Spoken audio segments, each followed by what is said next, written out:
Priya Nikhita vlogs. ಇವತ್ತು ನಾವು ಶರಣ ವೈದ್ಯ ಸಂಗಣ್ಣ ಯೋಗ ಮತ್ತು ನಿಸರ್ಗೋಪಚಾರ ಕೇಂದ್ರಕ್ಕೆ ಬಂದಿದ್ದೀವಿ. ಇದಿರೋದು ಧಾರವಾಡ ಹತ್ತಿರ ಮನಗುಂಡಿ ಅನ್ನುವಂತಹ ಒಂದು ಗ್ರಾಮದಲ್ಲಿದೆ.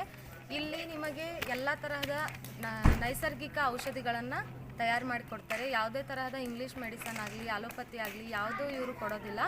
ನೈಸರ್ಗಿಕವಾಗಿ ಪ್ರಕೃತಿಯಿಂದನೇ ಔಷಧಿಗಳನ್ನು ತಯಾರು ಮಾಡಿಕೊಡ್ತಾರೆ. ರಕ್ತದೊತ್ತಡ, ಮಧುಮೇಹ, ಕಿಡ್ನಿ ಸ್ಟೋನ್, ಮಂಡಿ ನೋವು, ಚರ್ಮ ಕಾಯಿಲೆ, ಕೀಲು ನೋವುಗಳು, ಮೂಲವ್ಯಾಧಿ, ಹಾಗೆ ಬಿಳಿ ಕಾಮಾಲೆ, ಮಲಬದ್ಧತೆ, ಬೊಜ್ಜು, ಕ್ಷಯ, ಸೋರಿಯಾಸಿಸ್ ಹೀಗೆ ಸಾಮಾನ್ಯ ಜ್ವರದಿಂದ ಹಿಡಿದು ಮಹಾಮಾರಕ ಕಾಯಿಲೆಗಳವರೆಗೂ ಇಲ್ಲಿ ಚಿಕಿತ್ಸೆಯನ್ನು ಕೊಡ್ತಾರೆ. ಓಂ ಶ್ರೀ ಗುರು ಬಸವಲಿಂಗಾಯ ನಮಃ. ಇದು ಗುರು ಬಸವ ಮಹಾಮನೆ. ಮೂಲೆ ಮೂಲೆಯಿಂದಲೂ ಉಪವಾಸಕ್ಕೋಸ್ಕರ ಈ ಮಹಾಮನೆಗೆ ಬರ್ತಾರೆ. ಬಂದು ಅನೇಕ ರೀತಿಯಾದಂಥ ಕಾಯಿಲೆಗಳು ಒಂದೇ ಥರ ಏನಲ್ಲ.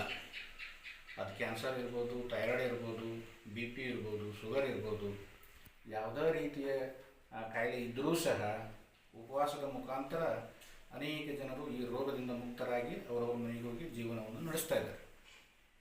ಇದೆಲ್ಲ ಗುರುಗಳು ಕಂಡುಹಿಡಿದಂತಹ ಒಂದು ಪದ್ಧತಿ. ನಿಸರ್ಗವಾಗಿ ಯಾವುದೇ ರೀತಿ ಅಲೋಪತಿಕ್ ಗುಳಿಗೆ ಆಗಲಿ ಎಣ್ಣೆ ಆಗಲಿ ಯಾವುದೂ ಕೊಡೋದಿಲ್ಲ. ಒಂದು ಅವನಿಂದಲೂ ಮಾಡ್ತಾವೆ.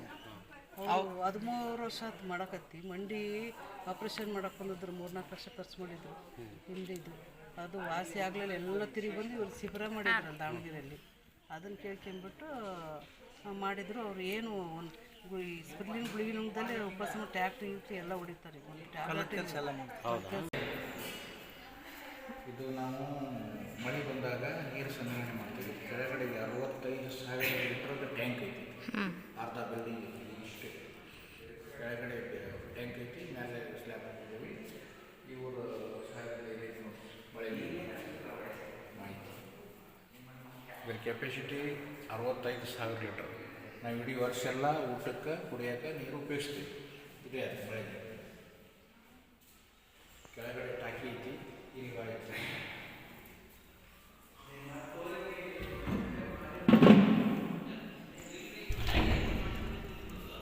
ಮಳೆ ನೀರು ಸಂಗ್ರಹ ಇಡೀ ವರ್ಷ ಎಲ್ಲ ಈ ಮಳೆ ನೀರನ್ನು ಕುಡಿಯೋದು ಮತ್ತು ಊಟ.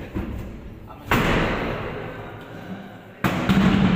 TDS ಎಲ್ಲ ಚೆಕ್ ಮಾಡಿದ್ರೆ ಊರಿಗಿಂತ ಮಲಪ್ರಭಾವಕ್ಕಿಂತ ಬಹಳ ಚೆನ್ನಾಗಿದೆ. ಎಲ್ಲರೂ ಇದೋ ಒಂಥರ ಅಮೃತ ಇದ್ದಂಗೆ. ಉಪವಾಸ ಮಾಡಲಿಕ್ಕೆ ಈ ಮಳೆ ನೀರಿಗೆ ಗುರುಗಳು ಭಾಳ ಚೆನ್ನಾಗಿ ಕಾಂಬಿನೇಷನ್ ಮಾಡ್ತಾರೆ.